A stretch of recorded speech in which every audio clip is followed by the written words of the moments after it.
ओम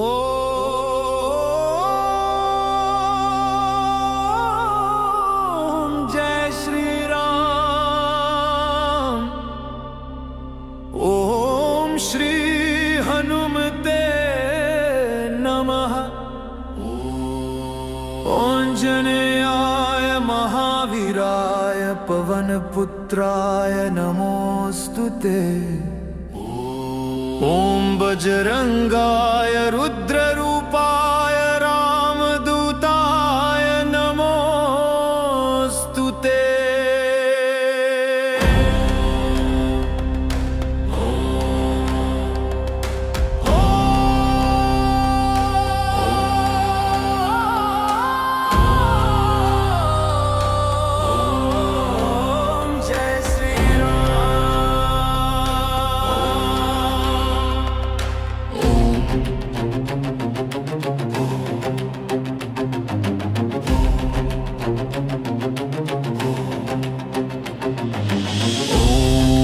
हनुमते नमः। आंजनेयाय महावीराय पवनपुत्राय नमोस्तुते। ओम बजरंगाय रुद्ररूपाय रामदूताय नमोस्तुते।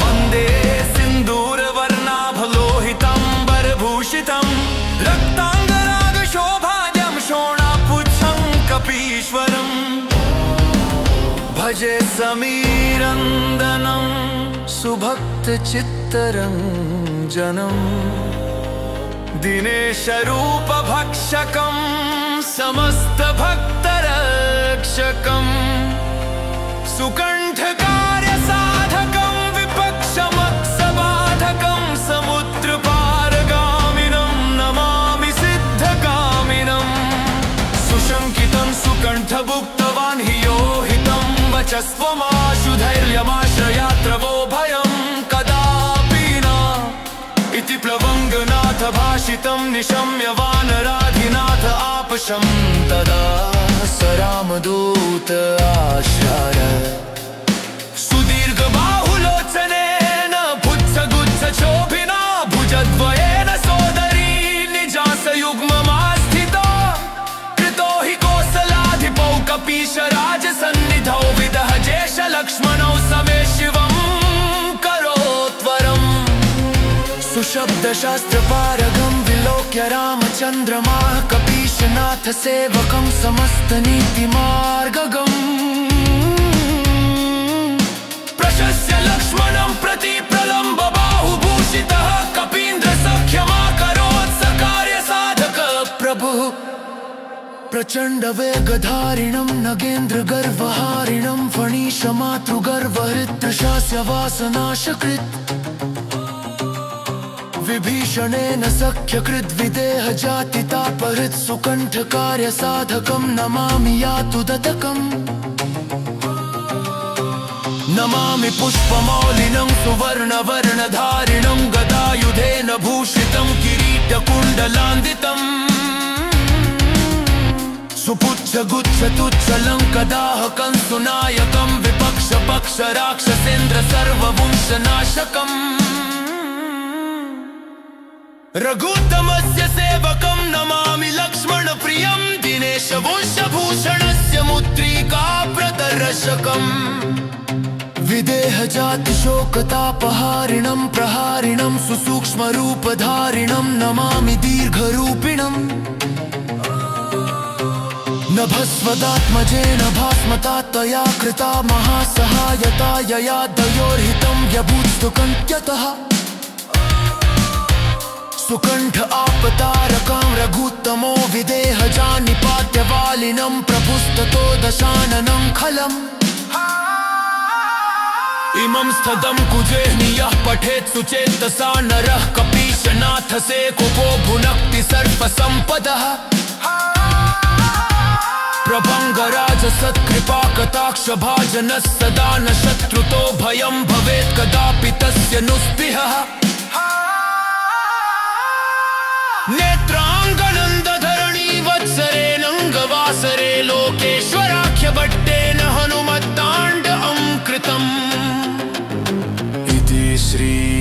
श्रीमत्ताण्डवस्तोत्रम्।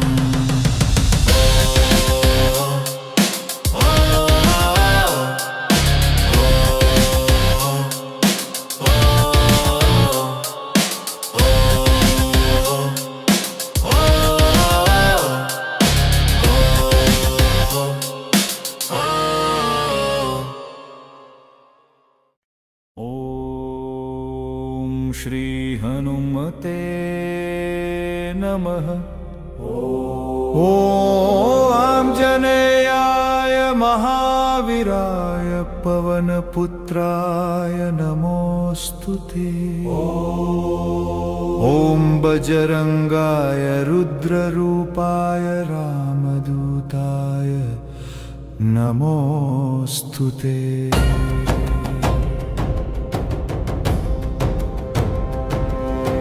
वन्दे सिन्दूरवर्णाभं लोहिताम्बरभूषितं रक्ताङ्गरागशोभाढ्यं शोणापुच्छं कपीश्वरम्। भजे समीरनन्दनं सुभक्तचित्तरं जनं दिनेशरूपभक्षकं समस्तभक्तरक्षकं सुकण्ठकार्यसाधकं विपक्षपक्षबाधकं समुद्रपारगामिनं नमामि सिद्धकामिनं। सुशङ्कितं सुकण्ठभुक्तवान्वियोहितं वचस्त्वमाशु धैर्यमाश्रयात्रवो भयं कदापि नम् इति प्लवङ्गनाथ भाषितं निशम्य वानराधिनाथ आपशं तदा स रामदूत आशरः। सुदीर्घबाहुलोचनेन पूच्छगुच्छशोभिना भुजद्वयेन सोदरी निजासुयुग्ममास्थितौ। कृतौ हि कोसलाधिपौ कपीशराजसन्निधौ विदहजेश लक्ष्मणौ समे शिवं करोत्वरम्। सुशब्दशास्त्रपारगं विलोक्य रामचन्द्रमा कपीशनाथ सेवकं समस्तनीतिमार्गगम्। प्रशस्य लक्ष्मणं प्रति प्रलम्बबाहुभूषितः कपीन्द्रसख्यमाकरोत् स्वकार्यसाधकः प्रभुः। प्रचण्डवेगधारिणं नगेन्द्रगर्वहारिणं फणीशमात्रगर्वहृत् दृशास्य वासनाशकृत्। विभीषणेन सख्यकृत् विदेहजातितापहृत् सुकण्ठकार्यसाधकं नमामि यातुधतकम्। नमामि पुष्पमौलिनं सुवर्णवर्णधारिणं गदायुधेन भूषितं किरीटकुण्डलान्वितं सुपुच्छगुच्छतुच्छलङ्कदाहकं सुनायकं। विपक्षपक्षराक्षसेन्द्र सर्ववंशनाशकं रघुत्तमस्य सेवकं नमामि लक्ष्मणप्रियं। दिनेशवंशभूषणस्य मुद्रिका प्रदर्शकम्। विदेहजातिशोकतापहारिणं प्रहारिणं सुसूक्ष्मरूपधारिणं नमामि दीर्घरूपिणम्। नभस्सदात्मजेन भासतात्मया कृता महासः यथा यया द्वयोर्हितं व्यभूत्सुकृत्यतः। सुकण्ठयापतारकां रघुत्तमो विदेहजान्निपात्य वालिनं प्रभुस्ततो दशाननं खलम्। इमं स्तहं कुजेहनीयः पठेत् सुचेतसा नरः कपीशनाथ सेवको भुनक्ति सर्वसन्तः। प्रलङ्गराजसत्कृपाकटाक्षभाजनः सदा न शत्रुतो भयं भवेत् कदापि तस्य नुस्तिः। नेत्राङ्गनन्दधरणी वत्सरे अनङ्गवासरे लोकेश्वराख्य भट्टेन हनुमत्ताण्डवम्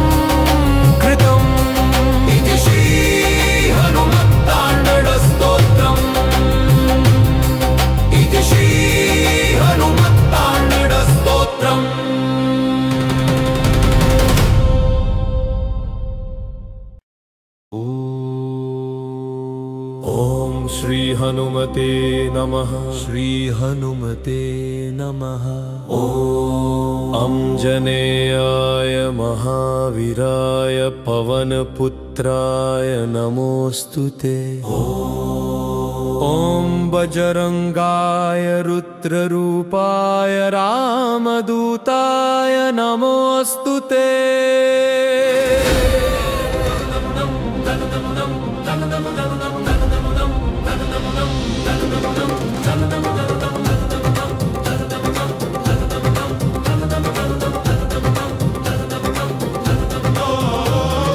वन्दे सिन्दूरवर्णाभं लोहितं वरभूषितं रक्ताङ्गरागशोभाद्यं शोणापुच्छकपीश्वरम्।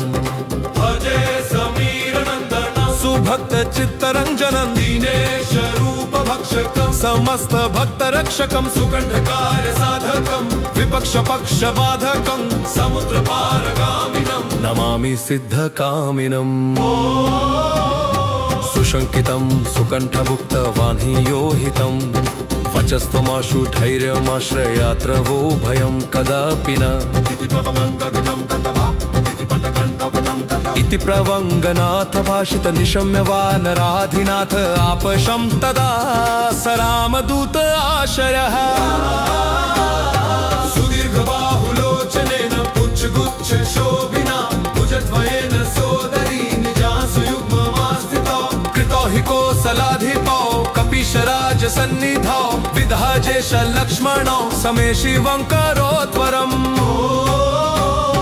सुशब्दशास्त्रपारगं विलोक्य रामचन्द्रमा कपीशनाथ सेवकं समस्तनीतिमार्गगम्। प्रशस्य लक्ष्मणं प्रति प्रलम्ब बाहुभूषितः कपीन्द्र सख्यमाकरोत् स्वकार्य साधकः प्रभुः। प्रचण्ड वेगधारिणं नगेन्द्र गर्वहारिणं फणीशमातृगर्वहृद्दृशास्य वासनाशकृत् विभीषणेन सख्यकृत् विदेहजातितापहृत् सुकण्ठकाय साधकं नमामि यातु धतर्कं मामि यातु धतर्कम्। नमामि पुष्पमौलिनं सुवर्णवर्णधारिणं गदायुधेन भूषितं किरीटकुण्डलान्वितं सुपुच्छगुच्छतुच्छलङ्कदाहकं सुनायकं विपक्षपक्षराक्षसेन्द्र सर्ववंशनाशकम्। रघुतमस्य सेवकं नमामि लक्ष्मणप्रियं दिनेशवंशभूषणस्य मुद्रिका प्रदर्शकं विदेहजातिशोकतापहारिणं प्रहारिणं सुसूक्ष्मरूपधारिणं नमामि दीर्घरूपिणम्। नभस्सदात्मजेन भासतात्तया कृता महासहायता ययादयो हितं विभुत्सकृत्यतः सुकण्ठापतारका रघुत्तमो विदेह जानिपात्यवालिन प्रभुस्ततो दशाननं खलम्। इमं स्तवं पूजेहनि यः पठेत् सुचेतसा नरः कपीशनाथ सेवको भुनक्ति सर्वसम्पदः। प्रलङ्गराज शत्रुपाकटाक्षभाजनः सदा न शत्रुतो भयं भवेत् कदापि तस्य नुस्पृहः नेत्राङ्गनन्दधरणी वत्सरेणङ्गवासरे लोकेश्वराख्य भट्टेन हनुमत्ताण्डवं कृतम्। इति श्री हनुमत्ताण्डवस्तोत्रम्। इति श्री हनुमत्ताण्डवस्तोत्रम्। इति श्री हनुमत्ताण्डवस्तोत्रम्।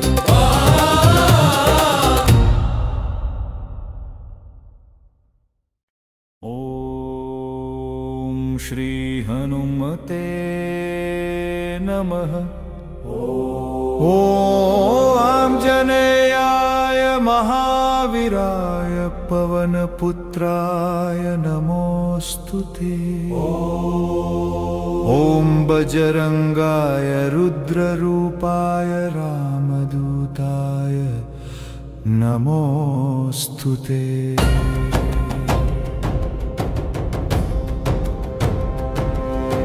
वन्दे सिन्दूरवर्णाभं लोहिताम्बरभूषितं रक्ताङ्गरागशोभाढ्यं शोणापुच्छं कपीश्वरम् भजे समीरनन्दनं सुभक्तचित्तरञ्जनं दिनेशरूपभक्षकं समस्तभक्तरक्षकं सुकण्ठकार्यसाधकं विपक्षपक्षबाधकं समुद्रपारगामिनं नमामि सिद्धकामिनम् सुशङ्कितं सुकण्ठभुक्तवान् विलोहितं वचस्त्वमाशु धैर्यमाश्रयात्रवो भयं कदापि नम् इति प्लवङ्गनाथ भाषितं निशम्य वानराधिनाथ आपशं तदा स रामदूत आशरः सुदीर्घबाहुलोचनेन पूच्छगुच्छशोभिना भुजद्वयेन सोदरी निजासुयुग्मनमास्थितौ कृतौ हि कोसलाधिपौ कपीशराजसन्निधौ विदहजेश लक्ष्मणौ समे शिवं करोत्वरम् सुशब्दशास्त्रपारगम् विलोक्य रामचन्द्रमा कपीशनाथ सेवकं समस्तनीतिमार्गगम् प्रशस्य लक्ष्मणं प्रति प्रलम्बबाहुभूषितः कपीन्द्रसख्यमाकरोत् स्वकार्यसाधकः प्रभुः प्रचण्डवेगधारिणं नगेन्द्रगर्वहारिणं फणीशमात्रगर्वहृद्दृशास्य वासनाशकृत् विभीषणेन सख्यकृत् विदेहजातितापहृत् सुकण्ठकार्यसाधकं नमामि यातुधतकम् नमामि पुष्पमौलिनं सुवर्णवर्णधारिणं गदायुधेन भूषितं किरीटकुण्डलान्वितं सुपुच्छगुच्छतुच्छलङ्कदाहकं सुनायकम् विपक्षपक्षराक्षसेन्द्र सर्ववंशनाशकम् रघुत्तमस्य सेवकं नमामि लक्ष्मणप्रियं दिनेशवंशभूषणस्य मुद्रिका प्रदर्शकम् विदेहजातिशोकतापहारिणं प्रहारिणं सुसूक्ष्मरूपधारिणं नमामि दीर्घरूपिणम् नभस्सदात्मजेन भासतात्मया कृता महासः यथा यया दयोहितं व्यभूत्सुकृत्यता सुकण्ठयापतारकां रघुत्तमो विदेहजान्निपात्य वालिनं प्रभुस्ततो दशाननं खलम् इमं स्तहं कुजेहनीयः पठेत् सुचेतसा नरः कपीशनाथ सेवको भुनक्ति सर्वसन्तः प्रलङ्गराजसत्कृपाकटाक्षभाजनः सदा न शत्रुतो भयं भवेत् कदापि तस्य नुस्पृह नेत्राङ्गनन्दधरणी वत्सरे अनङ्गवासरे लोकेश्वराख्य भट्टेन हनुमत्ताण्डवं कृतम् इति श्री हनुमत्ताण्डवस्तोत्रम् इति श्री हनुमत्ताण्डवस्तोत्रम्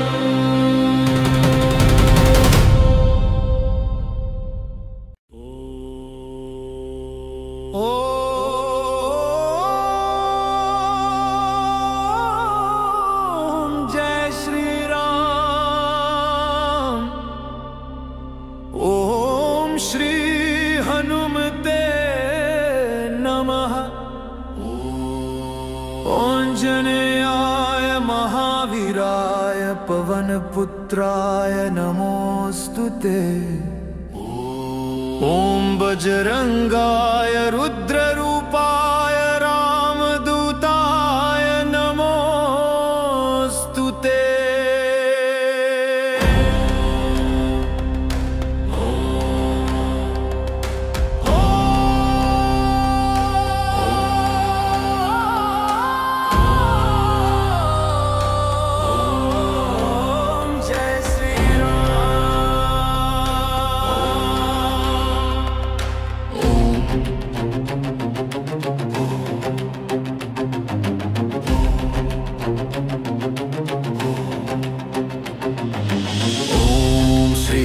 हनुमते नमः।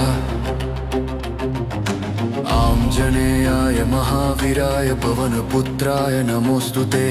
ॐ बजरंगाय रुद्ररूपाय रामदूताय नमोऽस्तुते।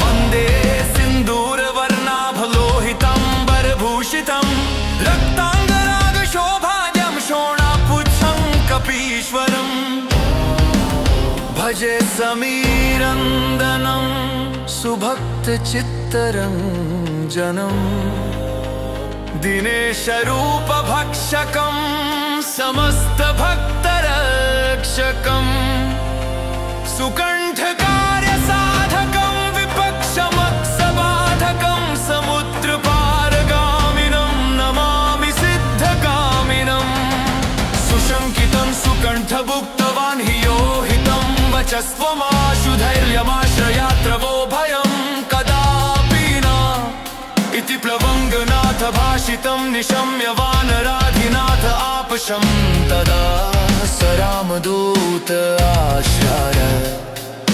सुदीर्घबाहुलोचनेन पुच्छगुच्छशोभिना भुजद्वयेन सोदरी निजासयुग्ममास्थिता कृतो हि कोसलाधिपौ कपीशराजसन्निधौ विदः जेशलक्ष्मणौ समे शिवं करोत्वरम् सुशब्दशास्त्रपारगं विलोक्य रामचन्द्रमा कपीशनाथ सेवकं समस्तनीतिमार्गगम् प्रशस्य लक्ष्मणं प्रति प्रलम्ब बाहुभूषितः कपीन्द्रसख्यमाकरोत् सकार्यसाधक प्रभुः प्रचण्डवेगधारिणं नगेन्द्रगर्वहारिणं फणीशमातृगर्वहृत्रशास्य वासनाशकृत् विभीषणेन सख्यकृद्विदेह जातितापहृत् सुकण्ठकार्यसाधकं नमामि यातुदतकम् नमामि पुष्पमौलिनं सुवर्णवर्णधारिणं गदायुधेन भूषितं किरीटकुण्डलान्वितम् सुपुच्छगुच्छतुच्छलङ्कदाहकं सुनायकं विपक्षपक्षराक्षसेन्द्र सर्ववंशनाशकम् रघुत्तमस्य सेवकं नमामि लक्ष्मणप्रियं दिनेशवंशभूषणस्य मुद्रिकाप्रदर्शकम् विदेहजातिशोकतापहारिणं प्रहारिणं सुसूक्ष्मरूपधारिणं नमामि दीर्घरूपिणम् नभस्वदात्मजेन भास्मता त्वया कृता महासहायता यया दयोर्हितं व्यभूत्सुकण्ठ्यतः सुकण्ठ आपतारकं रघुत्तमो विदेहजानिपात्यवालिनं प्रभुस्ततो दशाननं खलम् इमं स्थदं कुजेह्नियः पठेत् सुचेतसा नरः कपीशनाथ सेवको भुनक्ति सर्वसम्पदः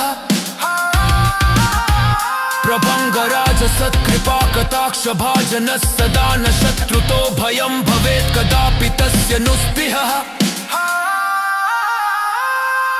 नेत्राङ्गनन्दधरणी वत्सरेणङ्गवासरे लोकेश्वराख्यभट्टेन हनुमत्ताण्डवं कृतम् इति श्री हनुमत्ताण्डवस्तोत्रम्।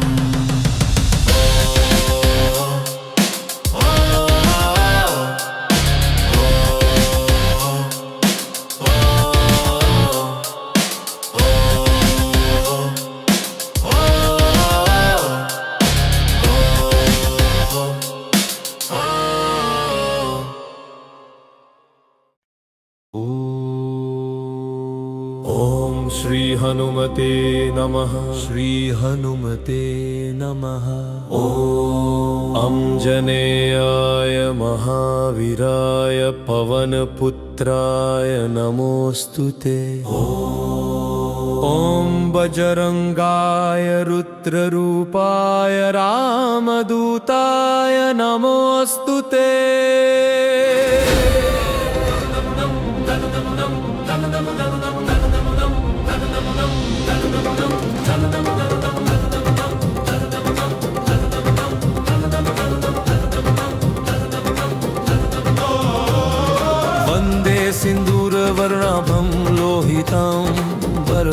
भूषितं रक्ताङ्गरागशोभाद्यं शोणापुच्छकपीश्वरम् भजे समीरनन्दनं सुभक्तचित्तरञ्जनं दीनेश रूपभक्षकं समस्तभक्तरक्षकं सुकण्ठकार्य साधकं विपक्षपक्षबाधकं समुद्रपारगामिनं नमामि सिद्धकामिनम् सुशङ्कितं सुकण्ठभुक्तवान्हियोहितं वचस्त्वमाशु धैर्यमाश्रयात्र वो भयं कदापि न इति प्रवङ्गनाथ भाषित निशम्य वानराधिनाथ आपशं तदा स रामदूत आशयः सुदीर्घबाहुलोचनेन पुच्छगुच्छ शोभिना भुजद्वयेन सोदरी निजासुयुग्ममास्थितौ कृतो हि कोसलाधिपौ कपीशराजसन्निधौ विधाजेश लक्ष्मणौ समे शिवं करोत्वरम् सुशब्दशास्त्रपारगं विलोक्य रामचन्द्रमा कपीशनाथ सेवकं समस्तनीतिमार्गगम् प्रशस्य लक्ष्मणं प्रति प्रलम्ब बाहुभूषितः कपीन्द्रसख्यमाकरोत् स्वकार्य साधकः प्रभुः प्रचण्ड वेगधारिणं नगेन्द्रगर्वहारिणं फणीशमातृगर्वहृद्दृशास्य वासनाशकृत् विभीषणेन सख्यकृत् विदेहजातितापहृत् सुकण्ठकाय साधकं नमामि यातु धतर्कं मामि यातु धतर्कम् नमामि पुष्पमौलिनं सुवर्णवर्णधारिणं गदायुधेन भूषितं किरीटकुण्डलान्वितं सुपुच्छगुच्छतुच्छलङ्कदाहकं सुनायकं विपक्षपक्षराक्षसेन्द्र सर्ववंशनाशकम् रघुतमस्य सेवकं नमामि लक्ष्मणप्रियं दिनेशवंशभूषणस्य मुद्रिका प्रदर्शकं विदेहजातिशोकतापहारिणं प्रहारिणं सुसूक्ष्मरूपधारिणं नमामि दीर्घरूपिणम् नभस्सदात्मजेन भासतातया कृता महासहायता ययादयो हितं हिबुत्सकृत्यतः सुकण्ठापतारका रघुत्तमो विदेहजानिपात्यवालिनं प्रभुस्ततो दशाननं खलम् इमं स्तवं पूजेहनीयः पठेत् सुचेतसानरः कपीशनाथ सेवको भुनक्ति सर्वसम्पदः प्रलङ्गराज शत्रुपाकताक्षभाजनः सदा न शत्रुतो भयं भवेत् कदापि तस्य नुस्पृहः नेत्राङ्गणन्दधरणी वत्सरेणङ्गवासरे लोकेश्वराख्यभट्टेन हनुमत्ताण्डवं कृतम् इति श्री हनुमत्ताण्डवस्तोत्रम् इति श्री हनुमत्ताण्डवस्तोत्रम् इति श्री हनुमत्ताण्डवस्तोत्रम्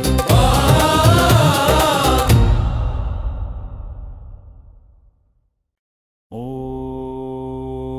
श्री हनुमते नमः।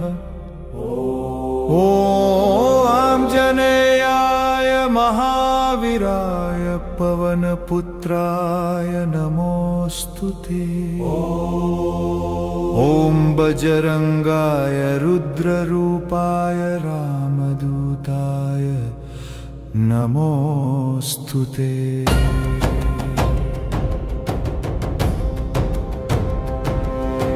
वन्दे सिन्दूरवर्णाभं लोहिताम्बरभूषितं रक्ताङ्गरागशोभाढ्यं शोणापुच्छं कपीश्वरम् भजे समीरनन्दनं सुभक्तचित्तरञ्जनं दिनेशरूपभक्षकं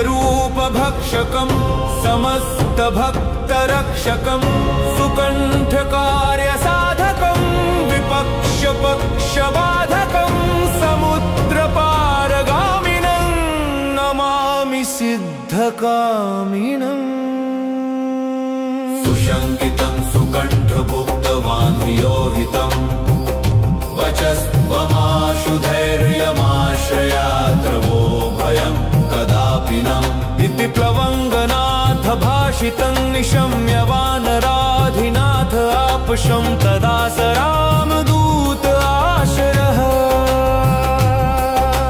सुदीर्घबाहुलोचनेन पूच्छगुच्छशोभिना भुजद्वयेन सोदरी निजासुयुग्ममास्थितौ कृतौ हि कोसलाधिपौ कपीशराजसन्निधौ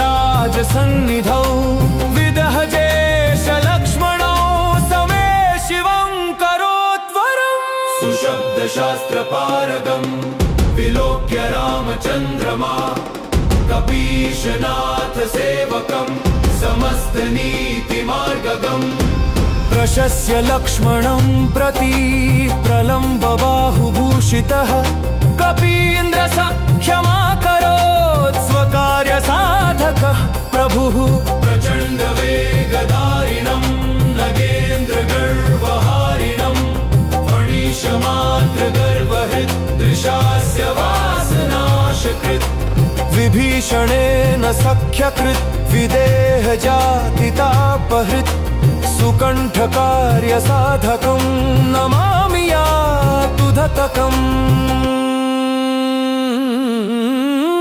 नमामि पुष्पमौलिनं सुवर्णवर्णधारिणं गदायुधेन भूषितं किरीटकुण्डलान्वितं सुपुच्छगुच्छतुच्छलङ्कदाहकं सुनायकम् विपक्षपक्षराक्षसेन्द्र सर्ववंशनाशकम् रघुत्तमस्य सेवकं नमामि लक्ष्मणप्रियम् दिनेशवंशभूषणस्य मुद्रिका प्रदर्शकम् विदेहजातिशोकतापहारिणं प्रहारिणं सुसूक्ष्मरूपधारिणं नमामि दीर्घरूपिणम् नभस्सदात्मजेन भासतात्मया कृता महासः यदा यया द्वयोर्हितं व्यभूत्सुकृत्यतः सुकण्ठयापतारकां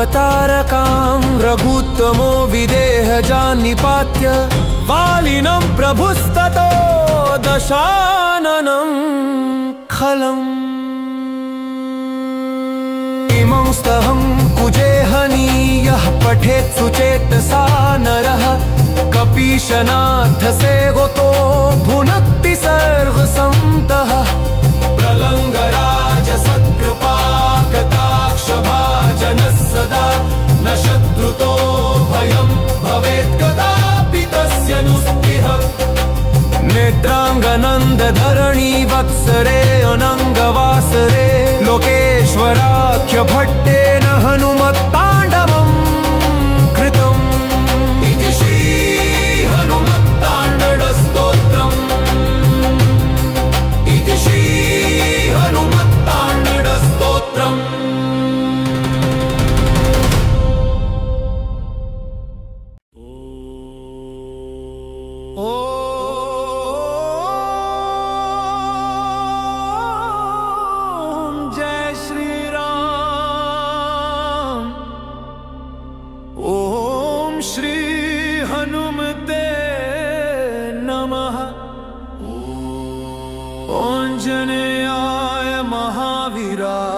पवनपुत्राय नमोऽस्तुते ॐ बजरंगाय रुद्ररूपाय रामदूताय नमोऽस्तुते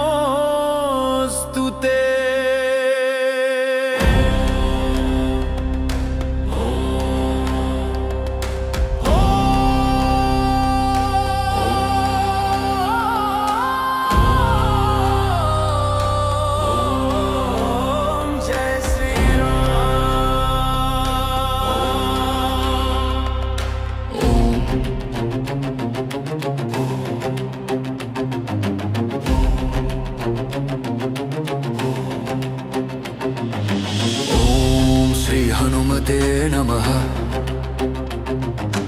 आञ्जनेयाय महावीराय पवनपुत्राय नमोऽस्तुते। ॐ बजरंगाय रुद्ररूपाय रामदूताय नमोऽस्तुते।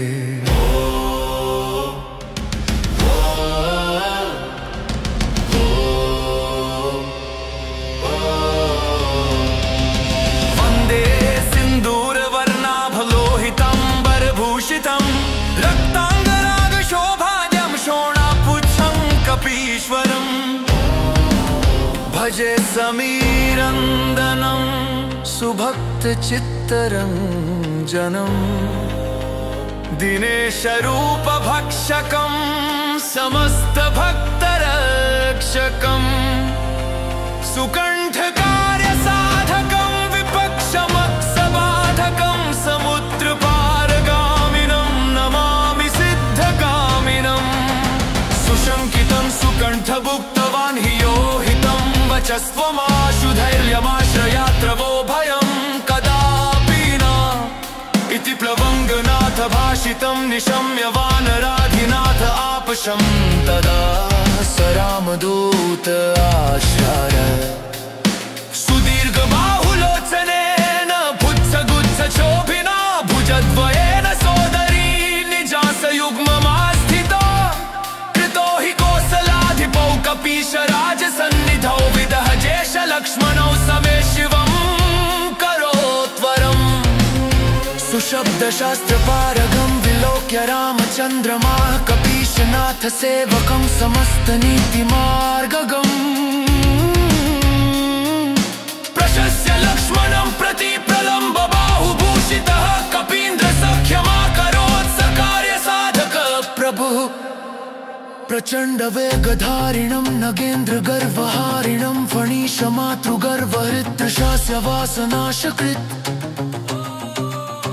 विभीषणेन सख्यकृद्विदेह जातितापहृत् सुकण्ठकार्यसाधकं नमामि यातुदतकम्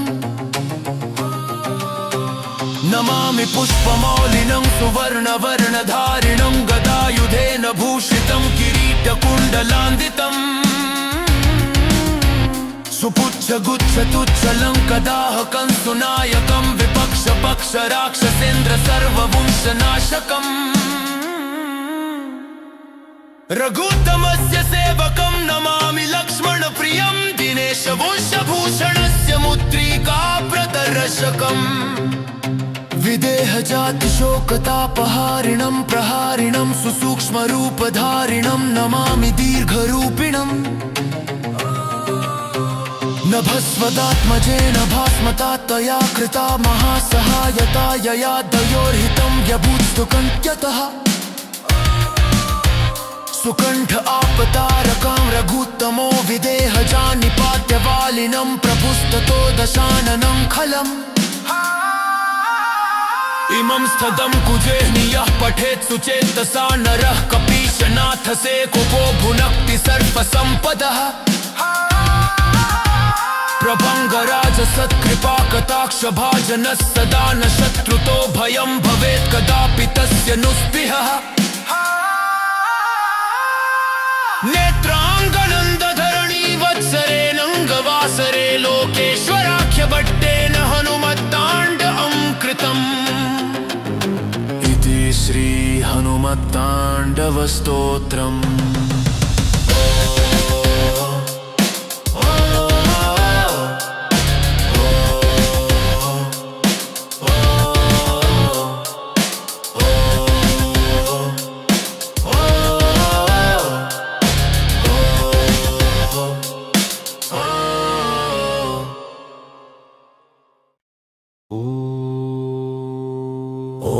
श्री हनुमते नमः। श्री हनुमते नमः। ॐ अंजनेयाय महावीराय पवनपुत्राय नमोऽस्तुते। ॐ बजरंगाय रुद्ररूपाय रामदूताय नमोऽस्तुते।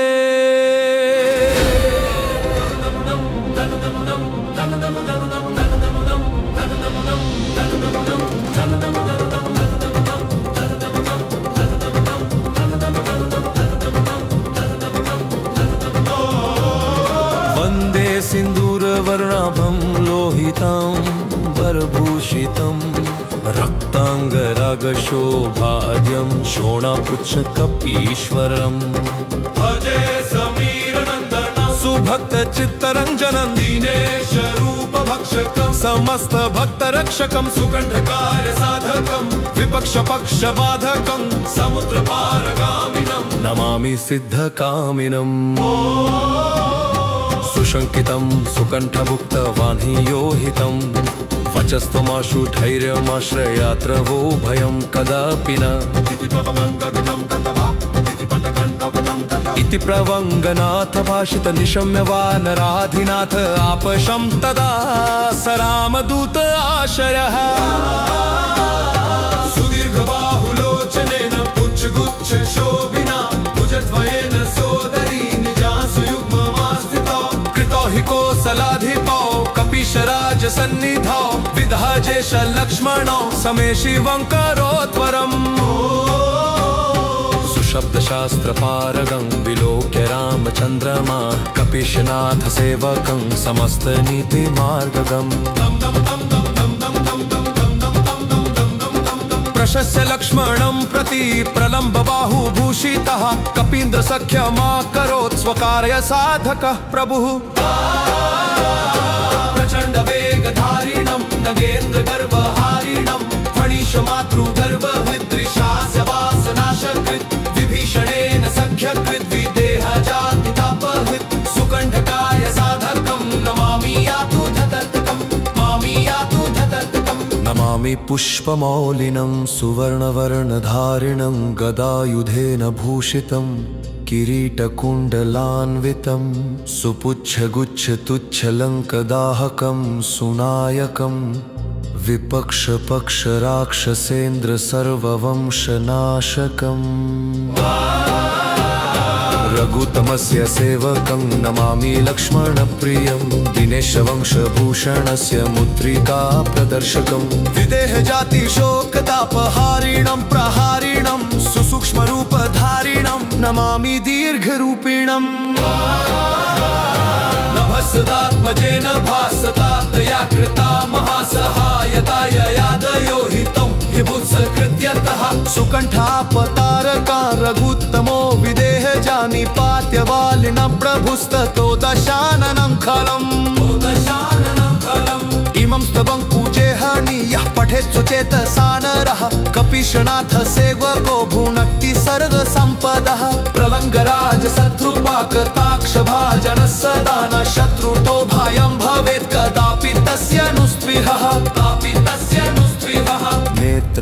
नेत्राङ्गनन्दधरणी वत्सरेणङ्गवासरे लोकेश्वराख्य भट्टेन हनुमत्ताण्डवं कृतम्